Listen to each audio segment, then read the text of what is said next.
कोणताच पुरुष काही पैशांसाठी स्वतःच्या बायकोला दुसऱ्या देशात पाठवण्यासाठी तयार होणार नाही. परंतु आमच्या नशिबात काहीतरी दुसरंच होतं. आम्हा नवरा बायकोला घर चालवण्यासाठी एकमेकांपासून दूर व्हावं लागलं आणि माझी बायको दुबईला निघून गेली. जाण्यापूर्वी माझी बायको खूपच इमोशनल होत होती आणि जाण्यापूर्वी सारखं हेच बोलत होती की जर मजबुरी नसती तर ती कधीच माझ्यापासून इतक्या लांब गेली नसती. तेही अशा परिस्थितीत जेव्हा आम्हाला एक 4 वर्षाचा मुलगा देखील होता. तो देखील माझ्यासोबत इथेच होता आणि माझी बायको एकटीच दुबईला निघून गेली. तिने तिथे पोहोचल्यावर लगेचच मला फोन करून ती तिथे पोहोचल्याची बातमी दिली. कितीतरी वेळ ती माझ्यासोबत आणि आमच्या मुलासोबत बोलत राहिली. ती खूपच उदास होती. मला समजत नव्हतं माझी बायको इतकी जास्त इमोशनल का होत आहे. काळजी तर मला देखील होती, परंतु माझी बायको बोलता बोलता रडून जायची आणि मला स्वतःचीच खूप लाज वाटायची की माझ्यासारख्या कमजोर पुरुषामुळे ती एक स्त्री असून देखील तिला कमवण्यासाठी बाहेर निघावं लागलं. मी बायकोला विश्वास दिला की मी लवकरात लवकर माझ्या नोकरीचा बंदोबस्त करून तुझ्याजवळ येईन. तेव्हा कुठे माझ्या बायकोच्या जीवात जीव आला होता.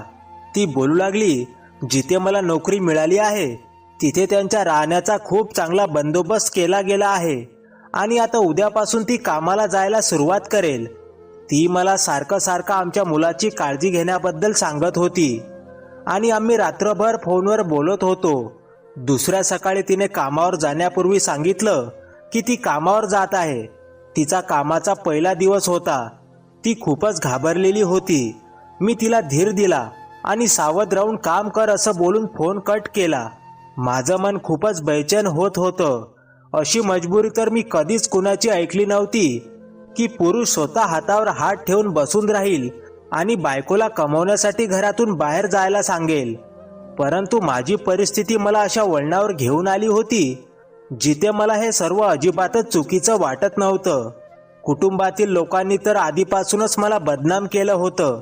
तर काही लोक इतकं देखील बोलले होते की जेव्हा एखाद्या बाईला कमवण्याचा नाद लागतो तेव्हा तिला घराची काळजी राहत नाही आणि तिथे ते स्वतःसाठी कोणीतरी दुसरा पुरुष शोधेल.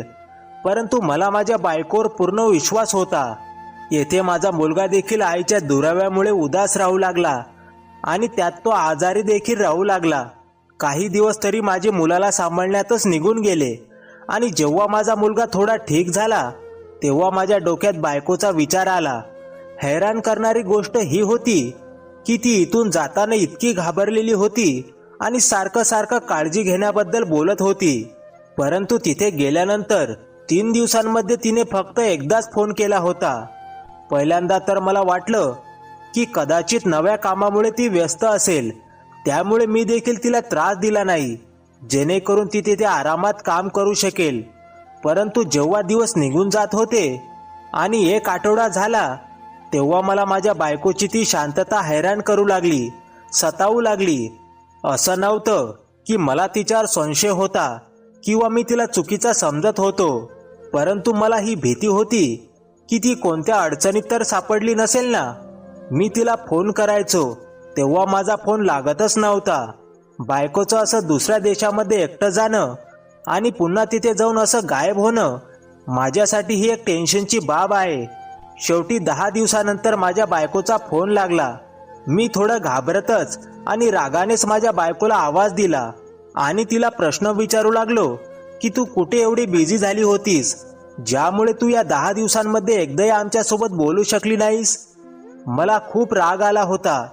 ती मला विसरली असती तर चाललं असतं, परंतु तिला तिच्या मुलाची काळजी असायला पाहिजे होती.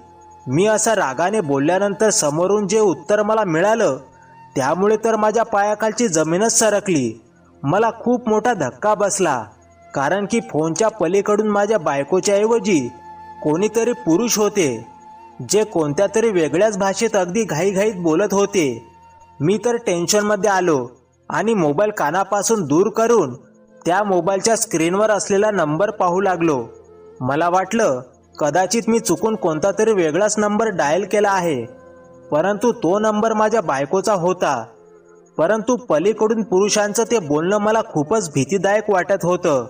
परंतु मी हा विचार करून स्वतःला धीर दिला कदाचित माझी बायको कामामध्ये बिझी असेल आणि त्यामुळेच फोन बाहेर जमा करून ठेवला असेल. कदाचित असंही होऊ शकतं की त्यांना काम करताना फोन वापरण्याची परवानगी नसेल. विचार केला की रात्री फोन करेल, परंतु रात्र होईपर्यंत माझ्या त्या बेचैन मनाला अजिबातच शांतता मिळत नव्हती. मला तर हे देखील माहीत नव्हतं की माझ्या बायकोच्या कामाची वेळ नक्की काय आहे.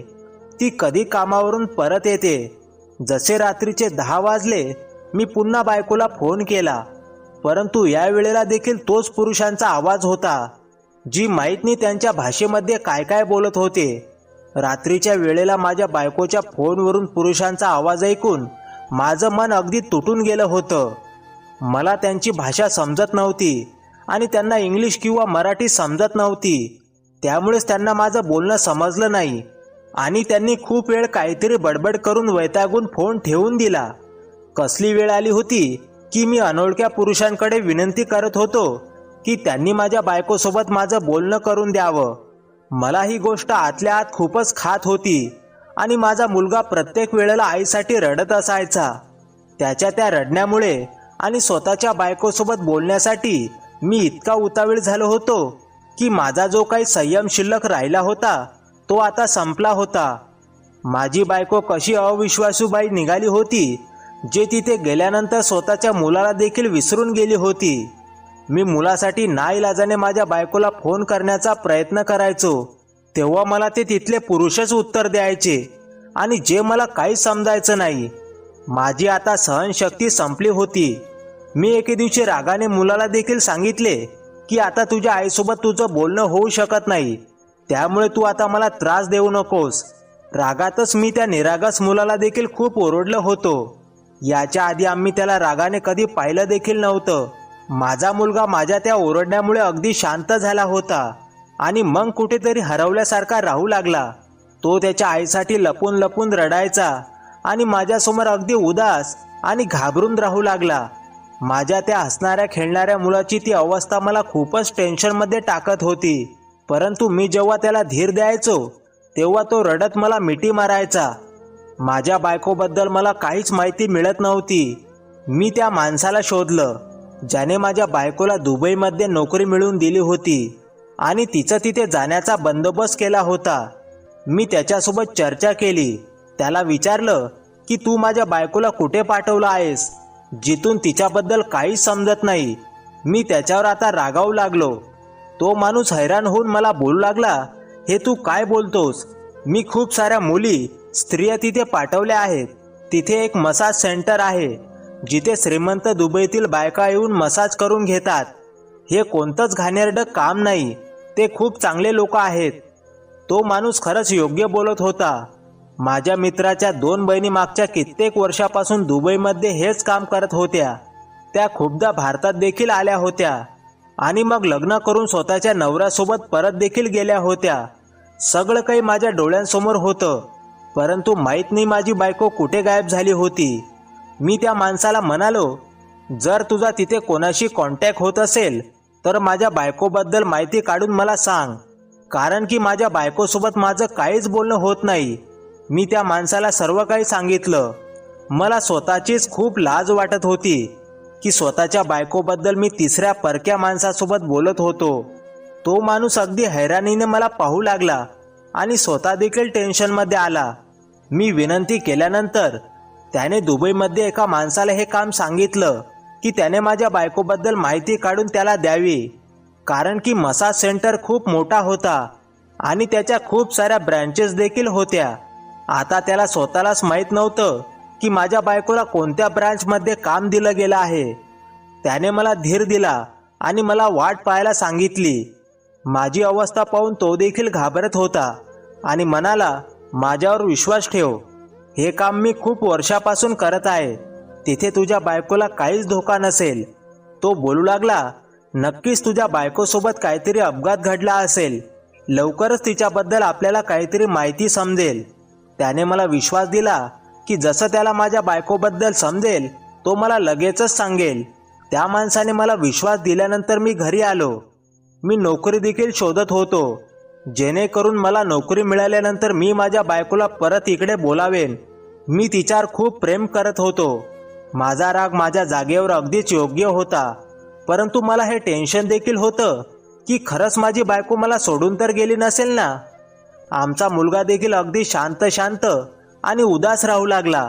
मी मुलाला बोलावून समजावलं की तुझी आई मागच्या काही दिवसांपासून जरा बिझी होती, परंतु लवकरच आपल्यासोबत तिचं बोलणं होईल, तेव्हा मी तुझं तिच्यासोबत बोलणं करून देईन. माझं बोलणं ऐकून माझा मुलगा खूपच रडू लागला आणि बोलू लागला, मला माहीत आहे आता माझ्या आईसोबत माझं कधीच बोलणं होणार नाही. तुम्ही माझ्यासोबत खोटं बोलत आहात. मी माझ्या मुलाच्या त्या बोलण्यावर हैराण झालो. मला वाटलं की कदाचित मी त्या दिवशी त्याला जे काही म्हणालो त्याने माझं ते बोलणं त्याच्या मनामध्ये अगदी पक्कं केलं आहे.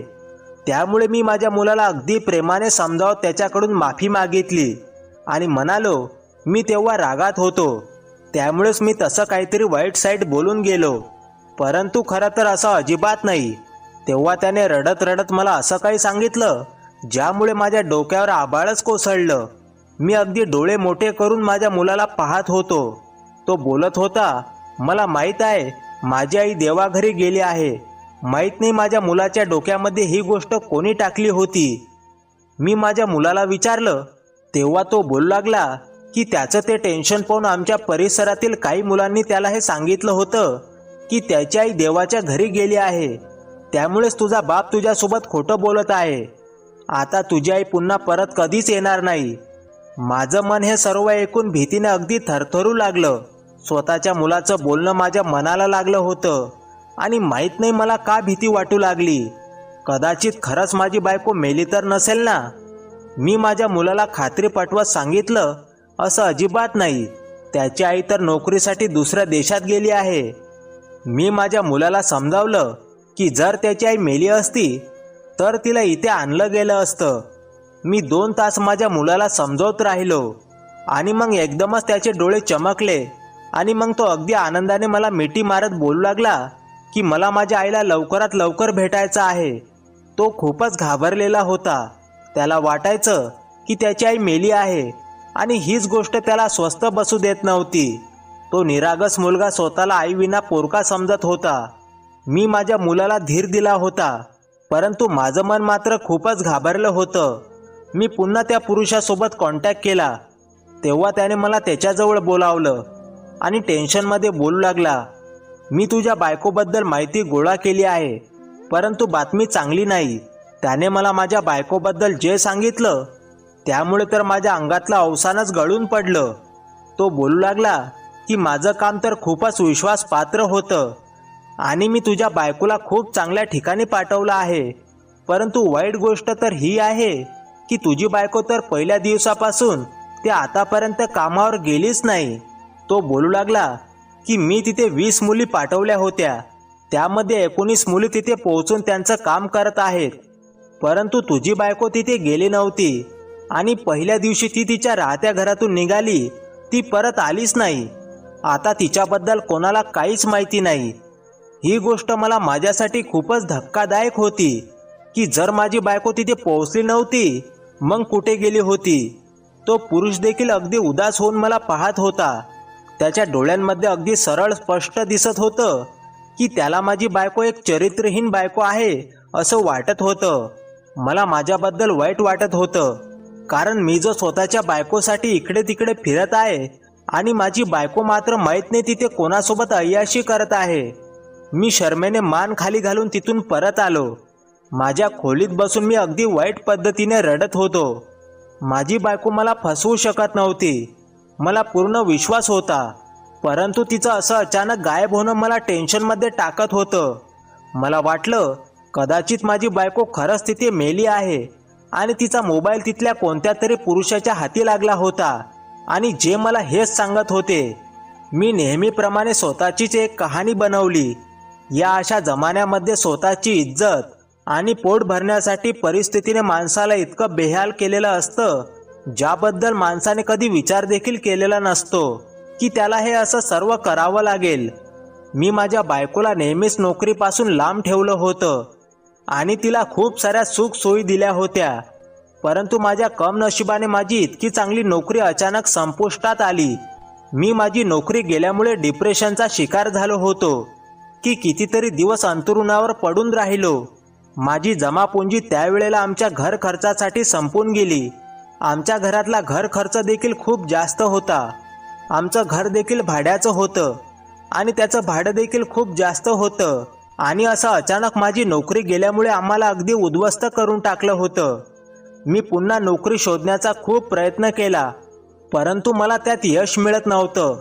तेव्हा माझ्या त्याच मित्राने मला सल्ला दिला, ज्याच्या बहिणी दुबईमध्ये ही नोकरी करत होत्या आणि लाखो रुपये कमावत होत्या.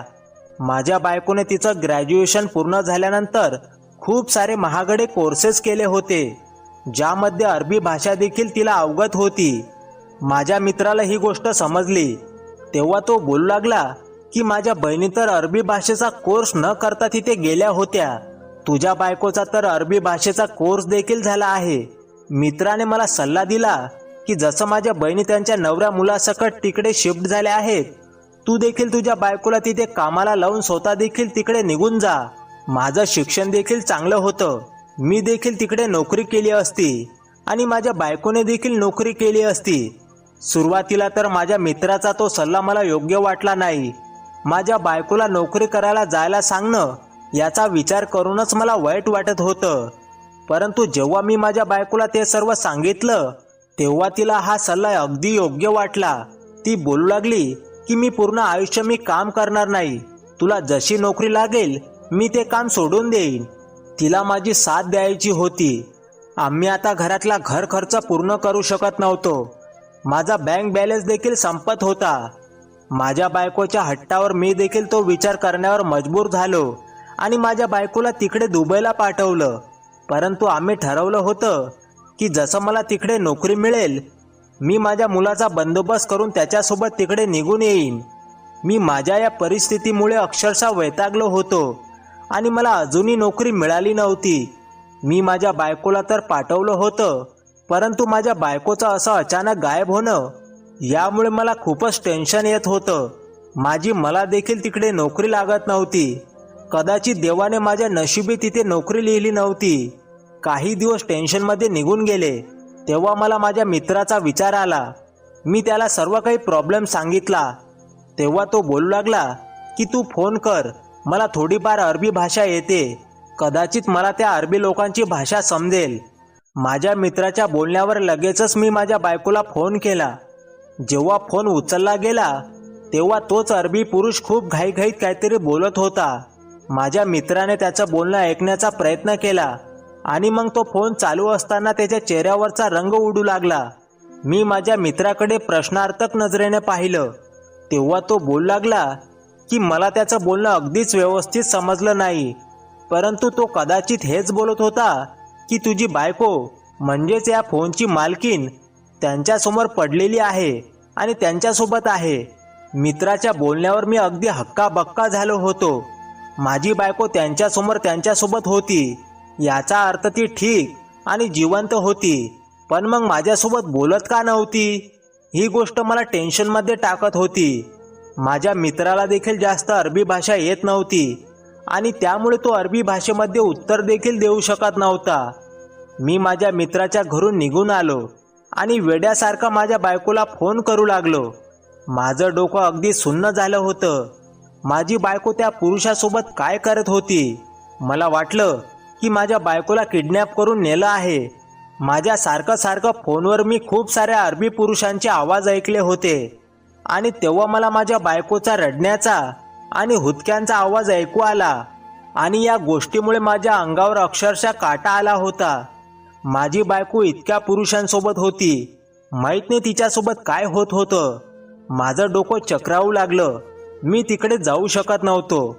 मला तर हे देखील माहीत नव्हतं की माझी बायको कुठे गेली होती.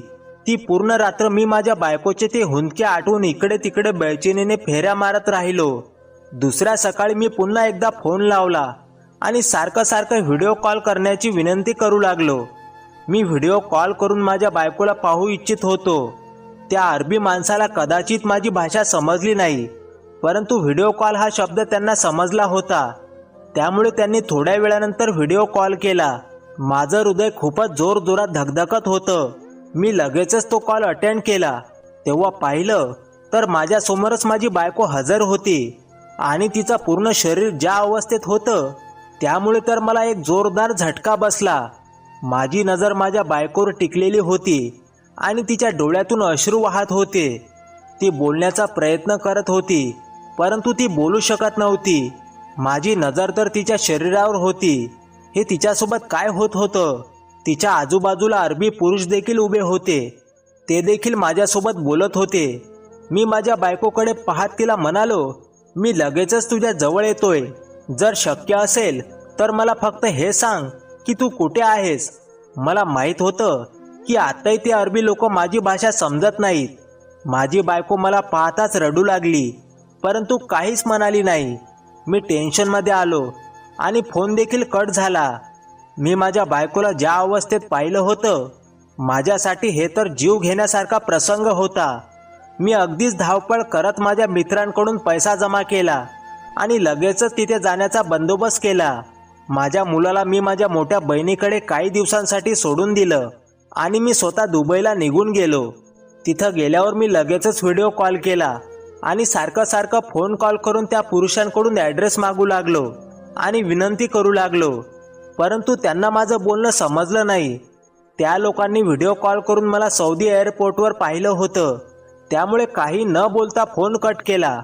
मी एअरपोर्टवरून बाहेर निघून टेन्शनमध्ये फिरत होतो की आता मी कुठे जाऊन माझ्या बायकोला शोधू. काही वेळानंतर एक मोठीशी गाडी माझ्यासमोर येऊन थांबली. मी प्रश्नार्थक नजरेने त्यांना पाहू लागलो. गाडीतून एक अरबी पुरुष बाहेर निघाला. त्याने मला माझ्या बायकोचा मोबाईल दिला. ही एक निशाणी आणि इशारा होता की माझी बायको त्यांच्याजवळ आहे. मी लगेचच त्यांच्या गाडीत बसलो. ते लोक मला घेऊन तिथे पोहोचले होते. तो दुबईचा एक खूप मोठा हॉस्पिटल होता. ते मला आतमध्ये घेऊन गेले. आम्ही खोलीत पोहोचलो तेव्हा माझी बायको पूर्ण बँडेजने बांधली गेली होती. मी धावतच माझ्या बायकोच्या जवळ पोहोचलो. मी रडू लागलो होतो. तो अरबी पुरुष मला काहीतरी सांगण्याचा प्रयत्न करत होता परंतु मला समजलं नाही. मला माझ्या मित्राचा विचार आला. मी लगेचच माझ्या मित्राला फोन केला आणि त्याला दवाखान्याचा ॲड्रेस देऊन सांगितलं की तू तुझ्या एखाद्या बहिणीला इथे यायला सांग जेणेकरून मी माझ्या बायकोच्या या अवस्थेबद्दल समजून घेऊ शकेन.